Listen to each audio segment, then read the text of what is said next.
Hello and welcome to the Data Engineering Podcast, the show about modern data management.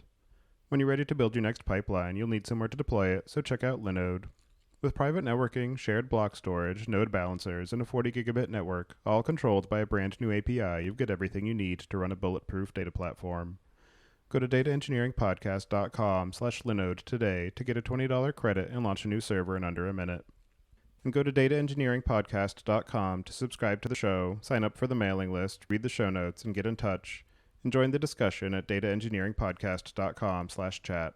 Your host is Tobias Macey, and today I'm welcoming Ajay Kulkarni and Mike Freedman back to talk about how TimescaleDB has grown and changed over the past year. So, Mike, could you start by introducing yourself? Hi, I'm Mike Freedman. I'm the co-founder and CTO of Timescale, and I'm also a professor of computer science at Princeton University. And Ajay, how about yourself? I'm Ajay Kulkarni. I'm also co-founder and the CEO of Timescale. And fun fact is that Mike and I go back over 20 years, where we were roommates in our freshman year of college. We actually met the first week of college, and I actually even remember the exact moment we met, which I think is pretty crazy. And for anybody who hasn't listened to the first interview where you guys showed up on the Data Engineering Podcast, which there'll be a link to the show notes for people who want to catch up, can you just give a quick refresher of what TimescaleDB is? Of course, yeah. So Timescale, we're an open source time series database.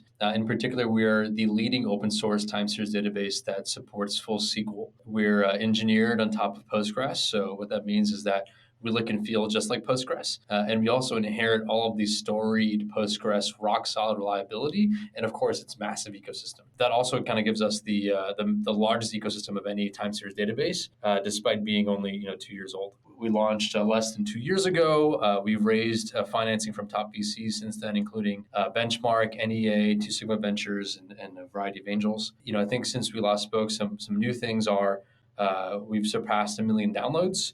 Our production users include, companies like Comcast, Cree, which is a lighting company, Leica, which is an animation studio like Pixar.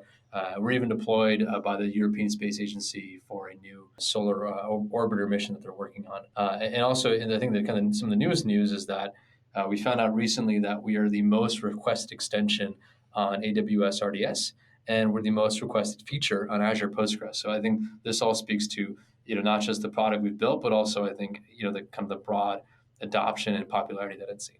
Yeah, I know that last time we spoke, I had been asking about the availability of Timescale as an extension in RDS. So with the level of support that you're seeing on that front, hopefully it will come to fruition in the near future so that I can add you to some of my databases rather than having to spin up EC2 boxes and run it myself. Yeah, we a lot of that is out of our control because we don't run RDS. But what I will say is fairly soon, we can talk more about this later in this interview as well, but fairly soon we'll have a managed offering, a fully managed Timescale offering that you'll be able to just, you kind of use like an RDS on AWS. And when you first launched, Timeseries workloads were something that were widespread and used in a number of different contexts, and there were some existing databases on the market for that type of workload. But over the past year and a half, the need for Timeseries data and the prevalence of it has exploded beyond what it was 2 years ago. So I'm curious what you have seen in terms of shifts or new entrants to the market and just the overall ecosystem of time series data and how that has grown over the time that you've been working on Timescale. Yeah, I mean, I think when we started the company, we had, our main hypothesis, or at least the problem, the itch that we needed to scratch was that there's a lot of time series data, but none of the existing time series databases supported SQL. So it's really this intersection of time series and SQL, and in particular Postgres. And I think just in the past year, like the trends have grown, to be honest, even faster than we expected. Time series, continues to grow as the fastest growing category of databases. Postgres continues to grow, and I think for the second year in a row, is the fastest growing database, according to DB Engines. And number two is Mongo. And if you look at Mongo stock, you can see how well Mongo is doing, and Postgres is no, quote unquote company behind it, but Postgres is apparently growing even faster. And so we continue to see that. I think what's been interesting with time series is that Initially, the premise was that there's a lot of time series data in, say, kind of IT operations and DevOps, a lot of time series data in IoT, and I think we're seeing that, but like even more than we expected. I think the DevOps world is growing faster than folks expected. I think in IoT, whether it's industrial machines or sensor data or oil and gas rigs or historian data or some of these new IoT devices, I think it's all grown. I think the data volumes are growing faster than we have seen.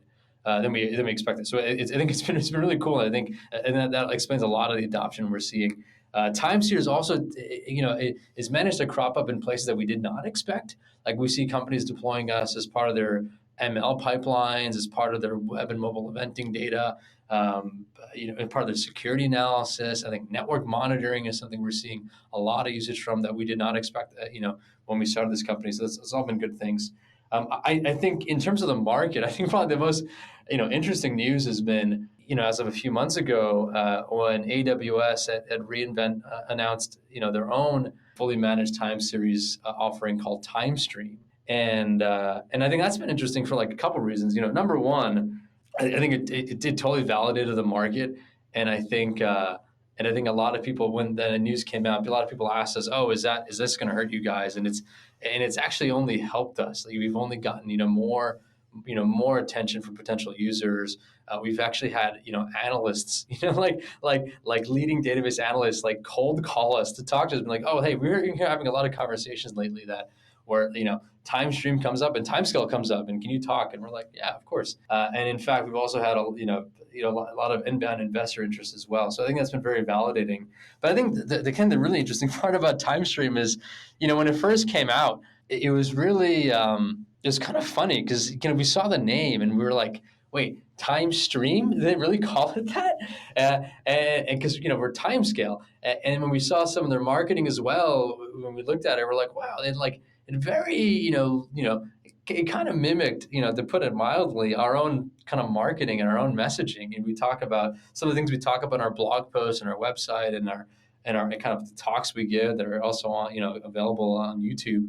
Even though the product is very different, I think a lot of the messaging they adopted, they kind of adopted from us. So, when that news came out, I think we all found it very flattering that, like a company with essentially unlimited resources like Amazon, when launching this new time series product, felt the need to copy us. And we're still like a 30, 40 person startup.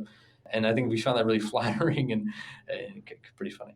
Yeah, it's definitely interesting the ways that AWS can influence the perspectives on what people think they might need for their given workflows. And as you said, having them launch a managed time series data storage system definitely validates the niche that you were working to fill. And another reason that I think that time series has become more prevalent is, as you mentioned, customer analytics and some of those types of data, but also a much bigger shift from some of the batch-oriented Hadoop-style workloads to some of the more continuous streaming analytics powered by systems such as Spark or Flink and things like Pulsar and Kafka, and just that view of needing to have everything be real time and up to date, and having the, as you mentioned, SQL interface on top of that time series data makes it much easier for people who don't necessarily have as much of the technical acumen as the data engineering or data science team, still being able to have self-service access to that data with a minimal amount of processing necessary.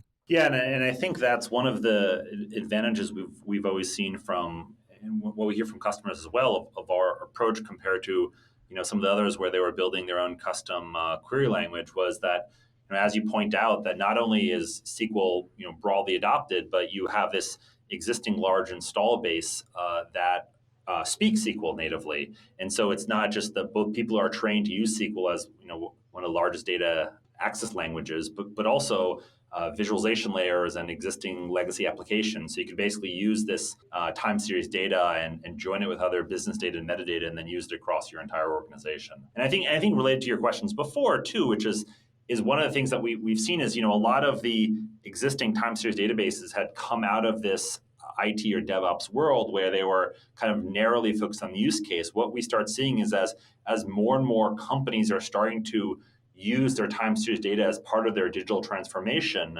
that they need a much richer use of this time series data than these previous solutions that had been built only for IT ops really offered, and they get that through the flexibility that we have at Timescale. And also, I mean, just to kind of close out the AWS thread, I think what's really interesting is you're right. I think AWS, I think they did a great job, kind of building, to some degree, the whole cloud or hosted industry, and they do kind of direct people. And I think what's happened is that people saw TimeStream like, oh hey, we need something like for our time series workloads, but then they kind of looked at kind of the pricing and how TimeStream worked, and if you actually look at it, it's actually quite expensive. It's not really designed for operational workloads. It's kind of this weird serverless thing that maybe it's built on Kinesis or something. We're not exactly sure, but I think people have said like, oh yeah, we have operational workloads. Oh wait, like we can't that kind of consumption model doesn't work for us. And then they've come to us, which we're more of we're like a real database company, and I think it's really worked out. And plus, the advantage of working with a company like Timescale is that we're cloud agnostic, and so you're not tied to AWS. You can essentially have workloads on AWS or Azure, or GCP, or whatever you want. And I think that's kind of been a driver. And also having the AWS managed offering limits some of the capacity for doing local development. So being able to install Timescale on a developer's machine to build out new features or test out new capacities, and then being able to launch that to whatever their production environment is, simplifies the overall life cycle of building different features and products that actually leverage that time series data. And over the past year since we last spoke, I'm wondering what has changed in terms of the focus and features of the TimescaleDB project and the company that you've built around it. Yeah, I think last year the big push was getting towards 1.0, which we launched in September, October. And 1.0 is a really kind of a funny thing for us because typically databases become 1.0 when they're production ready, but being engineered on top of Postgres, we've been production ready since essentially month 3, if you will. So like pretty early from version 0.1, I think. And so 1.0 is really just a kind of our stake in the ground and public recognition, saying, hey, we're not just production ready, but also enterprise ready. I think the focus for this year, which I'll let Mike talk about in a minute, has been some kind of the next phase of the database, both in terms of kind of capabilities, but also consumption models. Yeah, I think there's 2 main capabilities that we've been working on and have delivered part of it. Talking about the database itself, there's really been 2 large focuses. One has been kind of a whole automation framework that we've built into the database, so that not only typically you consume a database by sending queries and inserts, but now we've basically built this rich automation framework inside the database, whereby the database will in the background, continuously implement data retention policies, will reorder your data in certain ways to make your query much more efficient, and will allow you to do continuous aggregations where you'll continuously roll up, from raw data to aggregated data to, on a raw data to 1 minute intervals to 1 hour intervals to both make queries much faster, and deliver that all the way that you could set up a very simple policy, and the database will continuously do this in the background. Some of this automation framework and capabilities have already been released, and we're basically releasing new capabilities for this, particularly around the continuous aggregations over the next couple months. The other big focus that we've been doing from a product engineering perspective has been building out basically our scale-out clustering capabilities. Right now, we offer clustering in the form of a single primary and multiple replicas. And so people regularly deploy that both for high availability and fault tolerance, and also as a way to kind of scale out read capabilities. So you might, for example, give a read replica to a data science team or an analytics team where they could, hit it with all your random expensive queries that could be, scanning the entire database while you're continuing to drive high write rates at the primaries.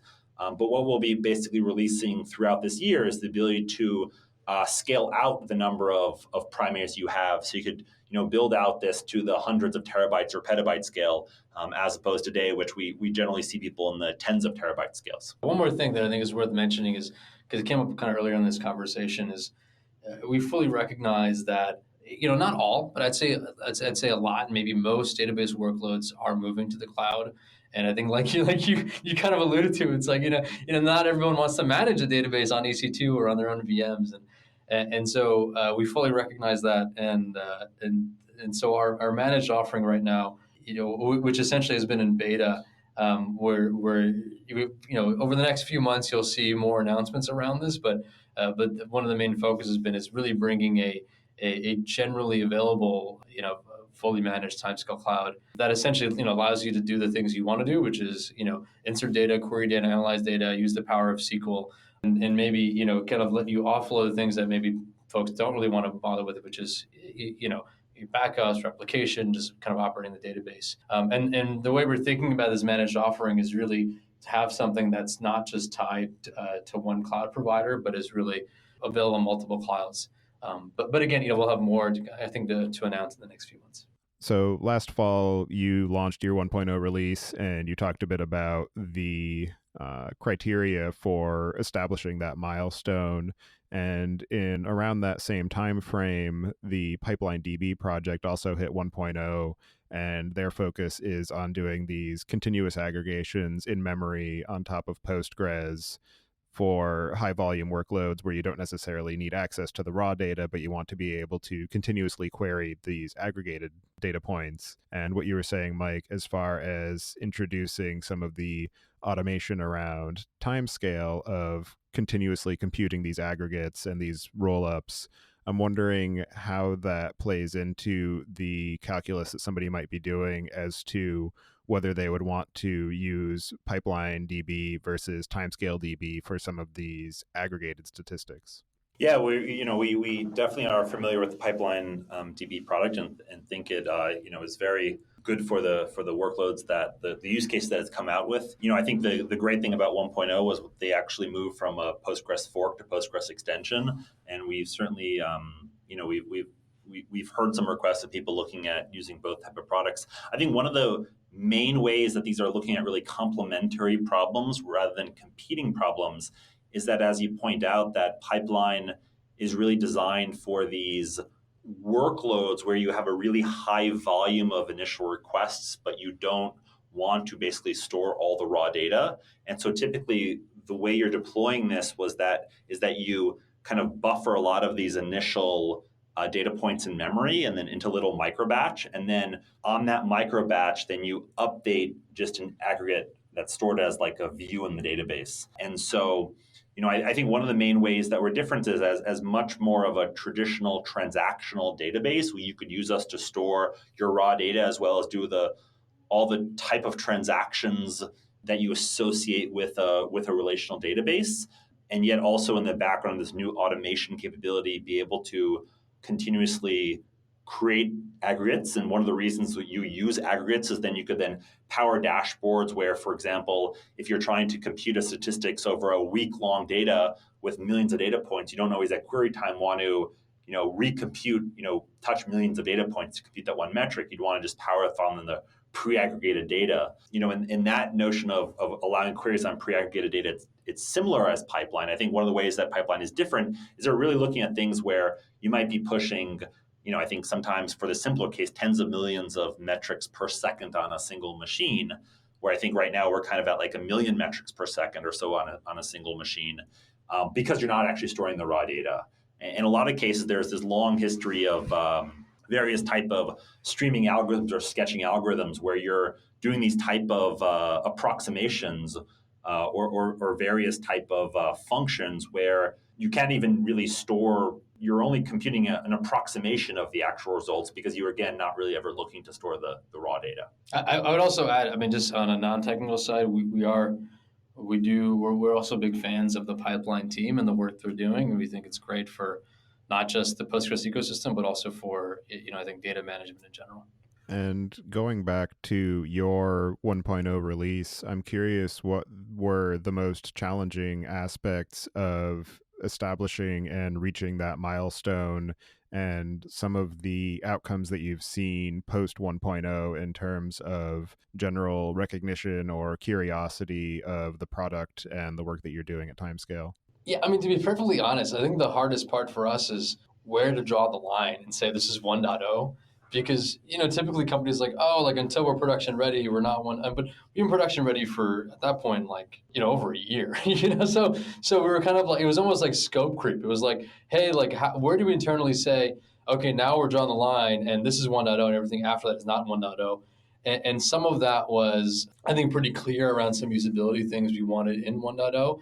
And other things were less clear because there are capabilities, and some of it were like, hey, you know what? This can come in 1.1, and that's fine. But I think the key thing is we did want to get that out the door and to essentially establish that, yes, this is production and enterprise ready. In terms of beyond 1.0, I'll let Mike maybe. Yeah, the other interesting thing about doing a 1.0 release is that, in one of the things that we always thought was very important from the start was to deliver, given that Timescale is implemented as an extension of Postgres, basically enabling, the as close to full capabilities of Postgres as makes sense for a time series database. And if you think about what other time series databases offer, they're like, well, we'll be SQL-ish, which will be a very simple select statement that maybe could only order by time and can't do anything else. That's what, for some people, a SQL-ish language looks like. For us, we have, part of the 1.0 process is really to kind of almost cover the broad scope of every various combination of what Postgres allows you to do. And, given that it's a 20-year-old database, it often lets you do similar things in multiple different ways. So, we'll occasionally, I remember at one point we had a bug which was caused by somebody having a trigger inside a subquery of a common table expression inside a double query. And you compare this against a SQL-ish language, which only allows you to order by time. And so the level of complexity and maturity in what we want to deliver on was much larger, but also, like, in order to declare this stuff all work, it's just there's a long tail of things that we needed to meticulously go through and check. I mean, I think no other time series database has that problem because no other database can actually do anything close to that. And for us, we're like, oh, like we can do 90% of it right now, but we got to really work out this 10% corner case. And there are quite a few of those that we've managed to kind of iron out before 1.0. And in terms of the contract that you're putting forth with that 1.0 release, is your intent to say that from this point forward, there is this baseline set of features that we will always support, or at least until we deprecate them in 2.0? And what are some of the things that were most requested as far as having that level of commitment in terms of feature support? I think related to what I was talking about this long tail is, our focus with 1.0 was really to give people the perspective that they already know how to use the database. And that means from both the user's perspective and the operations perspective. And, as it really looks and feels like Postgres, even though it has, a lot more capabilities, both from a scaling and performance perspective related to time series data, and also, new time series manipulations that we didn't have before. We actually viewed that as a more critical part of 1.0 than kind of the next stage of special features related to time series, like clustering and automation. And you'll see in one of the next releases we'll have kind of new capabilities around time series analytics for gap filling and OLCF and interpolation, which should be out in a couple of weeks. So we really viewed that 1.0 was giving people this familiarity that we will continue to want to will maintain going forward, as opposed to necessarily new features. And as you have continued to build and grow Timescale and work with your customers, what have you found to be some of the most challenging types of time series workloads and some of the differences in requirements of Timescale and the underlying Postgres as far as what those workloads dictate? So one of the interesting things we found is that, particularly in being a again, general purpose database, we see a lot more varied use cases than you might see if you were specifically focused on something like DevOps. And even in an IoT, for example, is one use case we see a lot. But even in IoT, you actually see very different data patterns, which actually often mean a different way you use the database. And I'll give you kind of three examples. So one common IoT paradigm is that you have many different, a lot of homogeneous devices. You have the same device deployed in thousands or tens of thousands of locations, collecting data all at the same rate.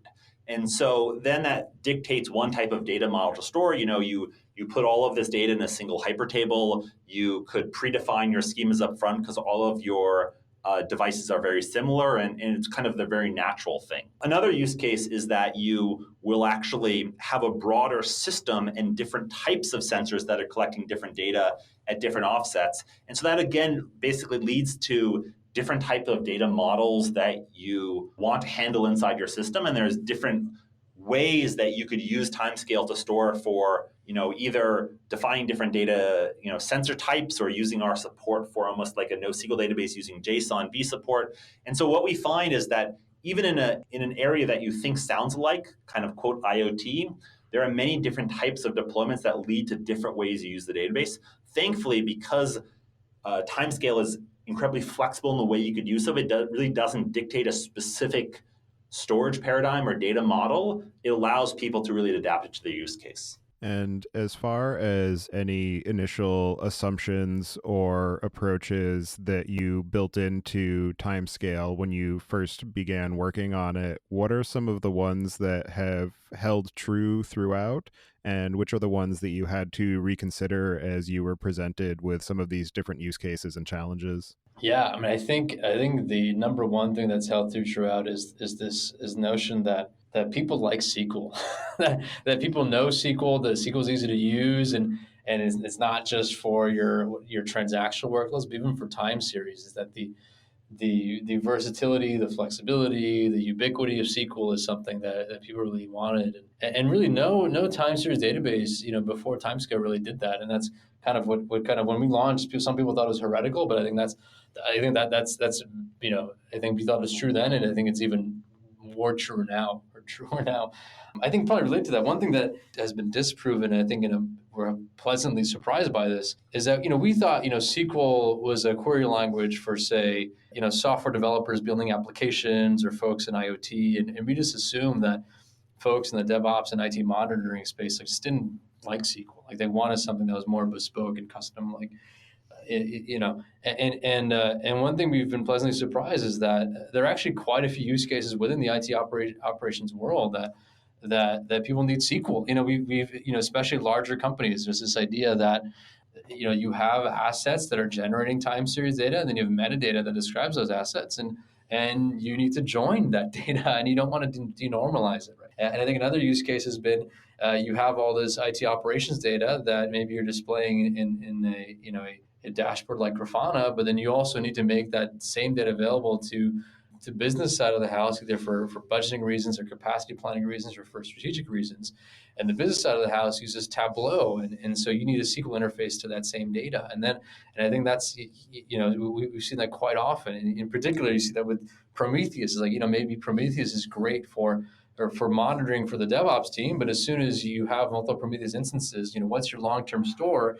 And if you want to make that data available to the rest of the organization for either business needs or data science needs, how do you make it available? And the answer there, really, I think we've been surprised. It has been SQL, and that's kind of where we've seen some usage that we did not expect. And since we last spoke, there have been a couple of major releases of Postgres in the form of 10.x and 11.x, and those have brought in some new capabilities as far as partitioning and some of the time series type data manipulation within the vanilla release of Postgres.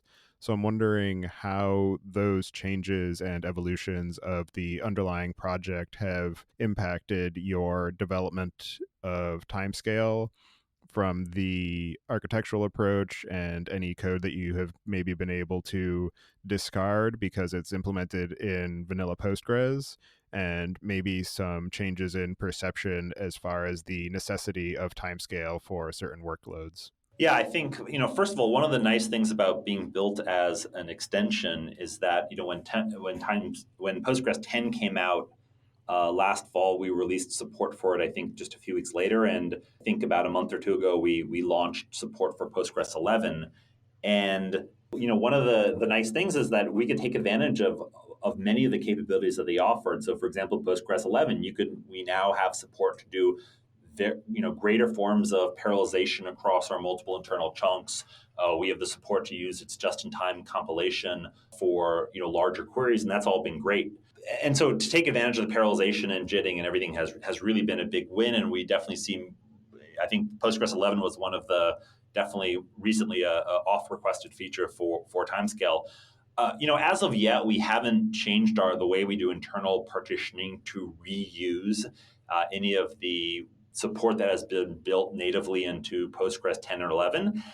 In the future, we might look to see about re-architecting anything, maybe when Postgres 12 comes out. Although I think there's also very other interesting things in the Postgres roadmap that we're actively looking forward. For example, some of their pluggable storage APIs or new pluggable storage backends, which look very interesting to us. One of the particular reasons is I think that ultimately, the scale that we're looking at doing partitioning in Timescale is just much greater than I think most people use in traditional workloads you see on Postgres, where you might have tens of partitions or more. When we're seeing people with or hundreds, when we're seeing tens of thousands. And so a bunch of the performance optimizations we've done, and we did spend some time looking at the implementation, but we kind of came to the conclusion so far is the type of performance optimizations we really have done, we have built are better suited for the type of the scale and needs that we have for many of the time series workloads we see. I mean, we love all the improvements that are happening in core Postgres, and like mentioned, we benefit from some of them. But I think the truth is that the problem that the Postgres community is solving is a different problem than what Timescale is solving. Postgres is still looking to be the number one OLTP database, and I think there's still a long way. I mean, it's growing very quickly, but it's still a long ways to go to replace all of the Oracle legacy workloads. And I think the roadmap to do that is a very different roadmap than what we're building, which is the best time series database that supports SQL. Obviously, there's some overlap, but I think especially as we grow, you'll find that there are going to be a lot of functionality that just doesn't make sense for it to be in Postgres core. And there's certain things that we will prioritize that it would just not make sense for the Postgres team to prioritize, because you just don't need these types of capabilities in an OLTP database. But for time series, they're critical. I think these are complementary. The fact that Postgres built an extension framework means that we had the companies or projects like ours have the capability to take Postgres into new areas that it otherwise wouldn't have seen use in. So I think it's great we certainly benefit from the Postgres database, and I think the broader Postgres community also benefits that projects and companies like ours and Pipeline are taking Postgres to be used in cases where it otherwise wouldn't see use. And looking forward, you've talked a bit about some of the features and products and capabilities that you have in the works, but what are some of the other things that people can look forward to in the future of the Timescale product and organization? Yeah, I think, well, first, just to reiterate, I think the ones we've listed so far, I think, number one, we've been focusing on a few major initiatives. One is the scale out version of Timescale, which right now we scale reads, but now it's also scaling out writes as well across multiple nodes. I think number two has been the kind of the managed offering, which we'll announce soon. Number three has been kind of automation around kind of data lifecycle management, whether it's aggregations, retentions, other types of kind of performance-based optimizations. More things around analytics, around like kind of analytical offerings like gap filling, LOCF, interpolation. But those are all features. I think the key thing that we're finding is that, and I think what Timescale is headed towards is. I think this company, when it was launched, I think on a simple idea. The idea was just that, hey, time series data is growing and it needs a SQL database. And I think pretty early on, based on all the broad adoption that we saw, we had, which at that point we thought was a really crazy idea, but now I think it's becoming less and less crazy. And the idea is that in fact, time series databases are growing not just because of DevOps and IoT and maybe ML and usage data, but because fundamentally all data is time series data. And it's this idea that look, every data point has a timestamp, and and we would argue that by not storing your data with its raw timestamp form, you're actually throwing information away, because it's only by storing data in a time series format you can actually see how your data set's changing over time, how your users are interacting over time, how your vehicles and assets are moving across time and space. And I'm not saying that you need a time series database for everything, because no, of course there'll be some workloads where you need a key value store, some workloads where you actually need a distributed OLTP database. But your workloads are fundamentally time series in nature. And because as storage gets cheaper and cheaper, and as computation becomes more and more powerful, there's tremendous value in storing your existing data in its raw time series format for analytical purposes. So you can see not just how what's kind of analyze the past and monitor the present, but even predict the future. And I think one thing you'll find not just this year, but the next few years, in terms of how this company is going to grow, is it really helping not just with the existing time series workloads, but with other workloads that, where they converted to the raw time series, kind of format, could really lead to some really, opportunities to drive efficiencies, to launch new products, and can really, in kind of really meaningful and impactful ways. And are there any other aspects of the Timescale product and company and time series data that we didn't cover yet that you think we should discuss further before we close out the show? I would say the company is growing very quickly. Roughly in the past year, we've almost quadrupled our headcount, and I think that growth is going to continue. And so, and at this point, I think maybe a year ago we were predominantly in New York, but now our team is distributed across everywhere. From on the West Coast, we have folks in in Portland, San Francisco, LA. But even if you go east, not just in the East Coast, but also in Europe, we have teams in Stockholm, in Germany, even in Macedonia and Moscow. So I think one thing about Timescale is that we're growing very quickly. We are hiring across the board with really strong engineers, but also really kind of really strong business folks who are really passionate about databases and open source. And I think. If you're anywhere in those time zones, we'd love to talk to you. All right. Well, for anybody who does want to get in touch and follow along with the work that you're doing, I'll have you add your preferred contact information to the show notes. And as the final question, I would like to get the perspective of each of you as far as what you see as being the biggest gap in the tooling or technology that's available for data management today. Yeah, I mean, I think we're really at I would say an inflection point, or really a crossroads, if you will, in the database data management world.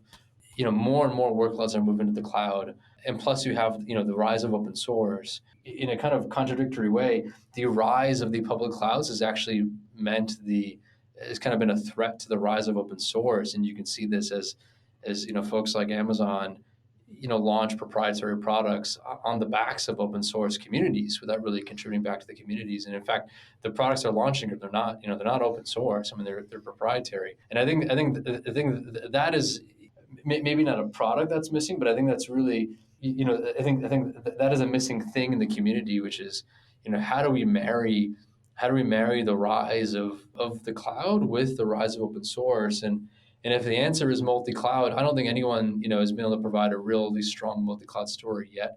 I know some vendors do it, but I think that's a kind of really big question mark in my mind. Mike, do you have anything to add? Yeah, I think one of the, if we think about different use cases, we definitely see a lot in IoT. And one of the interesting things about IoT is it goes everywhere from the edge to the cloud, where people are looking to build more pipelines where, not only are they trying to transmit data from the edge to let's say historically you might use a data lake or something where you're just running non-real-time reporting. But now that they want to operationalize the data, they want to deploy a time series database in the cloud to be able to operationalize that and make that more real time. But we're also seeing where actually they deploy us on the edge too, because it's not cost effective or for a variety of reasons to constantly stream all the data back to the cloud. And so part of this now enters this management. We're now beginning to enter a plane of how do we do data management all the way from the edge to the cloud, where you have lots of different instances of your database that only include a subset of your data. And in general, there is not really great tooling out there or great frameworks out there to think about data lifecycle management across and really just the control and security of across data across this big hybrid platform. All right. Well, thank you both for taking the time again today to talk to me about how Timescale has been progressing over the past year. And thank you for all of the effort that you're putting into the product. It's definitely very compelling and one that I've been keeping a close eye on for a while now. So thank you for that. And I hope you both enjoy the rest of your day. Yeah, appreciate that. Thank you for having us. Thanks a lot for the time.